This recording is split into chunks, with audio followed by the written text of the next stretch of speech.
Assalamualaikum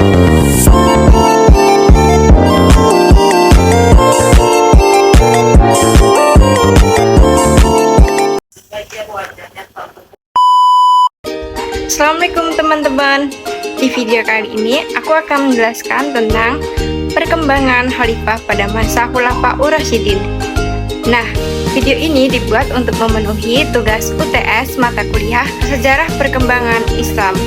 Sebelumnya, Khulafaur Rasyidin itu ada berapa sih? Ya, betul, ada 4. Siapa saja? Pertama ada Abu Bakar As-Siddiq, Umar bin Khattab, Utsman bin Affan, dan Ali bin Abi Thalib. Nah, untuk lebih rincinya, selanjutnya, next. Perkembangan khalifah pada masa Khulafaur Rasyidin. Khalifah yang pertama, Abu Bakar As-Siddiq. Nama lengkap beliau adalah Abdullah bin Utsman bin Amir bin Amru bin Ka'ab bin Sa'ad bin Tayyim bin Murrah. Abu Bakar dilahirkan di Mekah pada tahun 573 Masehi atau kurang lebih 2 tahun 6 bulan setelah tahun gajah. Ibunya bernama Salma binti Sahor dan ayahnya Utsman bin Amir. Beliau menikah dengan 2 orang istri, yaitu Qatilah binti Al-Azi yang dianugerahi anak pertama Abdullah dan Asma, dan istri kedua adalah Ummu Ruman binti Amir yang dianugerahi anak bernama Abdurrahman dan Aisyah. Beliau diberi gelar dengan nama As-Siddiq dan Al-Atiq. Al-Atiq sendiri karena garis keturunannya yang bersih dan tidak cacat. Model kepemimpinan. Model kepemimpinan beliau bersifat sentral dan terpusat. Kekuasaan legislatif, yudikatif, dan eksekutif berpusat di tangan khalifah. Tetap melakukan musyawarah atau perundingan untuk menyelesaikan masalah. Proses pengangkatan. Setelah wafatnya Rasulullah, para sahabat merasakan adanya kegelisahan tentang siapa yang akan menjadi pemimpin selanjutnya. Terjadi perdebatan hebat antara kaum Ansor dan kaum Muhajirin. Kemudian Umar bin Khattab membulatkan kesepakatan untuk mengangkat Abu Bakar As-Siddiq sebagai khalifah dengan alasan bahwa sesungguhnya yang pertama kali menyertai Nabi Muhammad di dalam gua adalah Abu Bakar As-Siddiq, dan mereka pun menyetujuinya. Kemudian Umar mengangkat tangan Abu Bakar dan membaiatnya sebagai khalifah. Daerah perluasan Islam pada masa Khalifah Abu Bakar As-Siddiq yaitu ada Yordania, Yamamah, wilayah timur Persia, wilayah barat Romawi, dan Syam. 5 gaya kepemimpinan Abu Bakar As-Siddiq yang perlu kita contoh, yaitu adalah pemimpin yang supel, cerdas, jujur, dan berani, taat dan takut kepada Allah SWT, lembut dan tegas, sederhana, dan visioner. Khalifah selanjutnya, Umar bin Khattab. Nama lengkap Umar adalah Umar bin Khattab ibnu Nufail, ibnu Abdul Al-Uzza, ibnu Riyah, ibnu Qurt, ibnu Razah, ibnu Adi, ibnu Ka'ab, ibnu Lu'ay, Al-Qurasyi, Al-Adawi. Umar dilahirkan 13 tahun setelah tahun gajah atau tahun kelahiran Nabi Muhammad. Ibunya bernama Hantamah binti Hashim bin Mughirah bin Abdullah bin Umar bin Mahzum. Umar berasal dari keluarga terpandang suku Adi yang termasuk rumpun Quraisy. Proses pengangkatan. Sebagai khalifah, setelah wafatnya Abu Bakar melalui musyawarah dan persetujuan para sahabat. Sebelum meninggal, Abu Bakar telah menunjuk Umar sebagai penggantinya dan mengangkatnya kemudian disetujui para sahabat dalam majelis syuro. Model kepemimpinan. Ia dikenal karena pemerintahan yang adil, sederhana, dan berbasis syariah.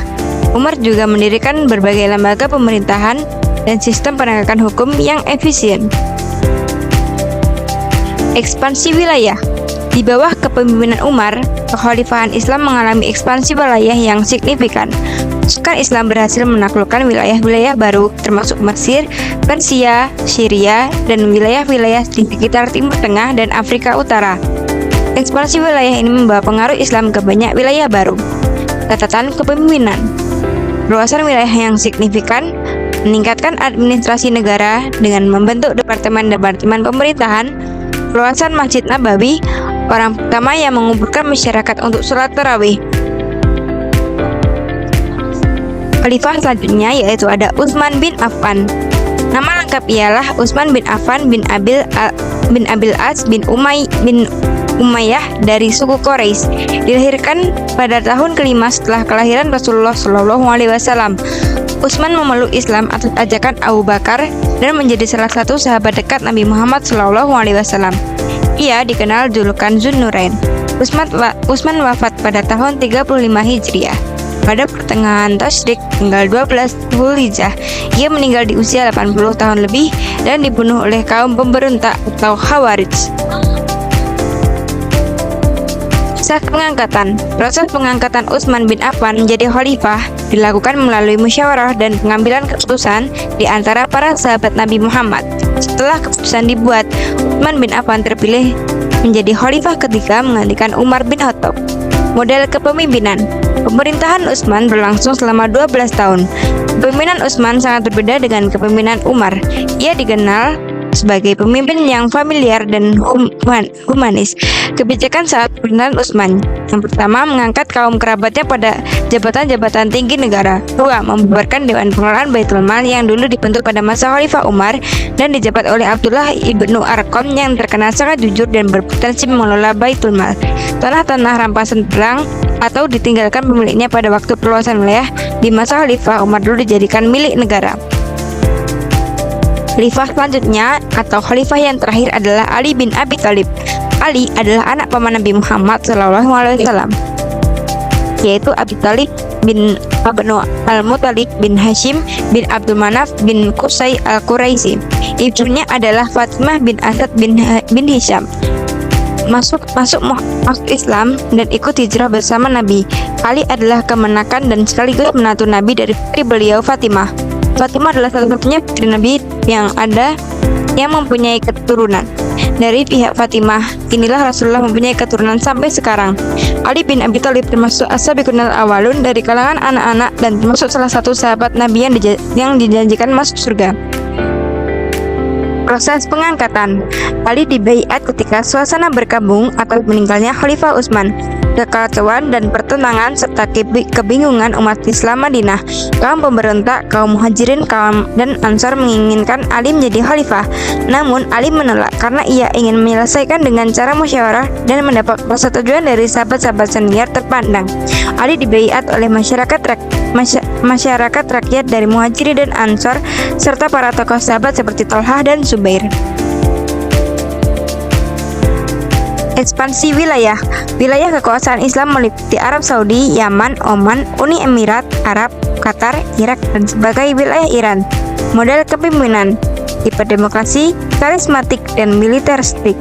Catatan kepemimpinan: berusaha mengatasi permasalahan yang melanda umat pada waktu itu dengan menarik para amir yang sebelumnya diangkat oleh Utsman bin Affan, mengembalikan sistem distribusi pajak tahunan di antara orang Islam, menghadapi pemberontakan yang dilakukan oleh Thalhah, Zubair, dan Aisyah. Berikut tadi adalah penjelasan tentang khalifah-khalifah pada masa Khulafaur Rasyidin.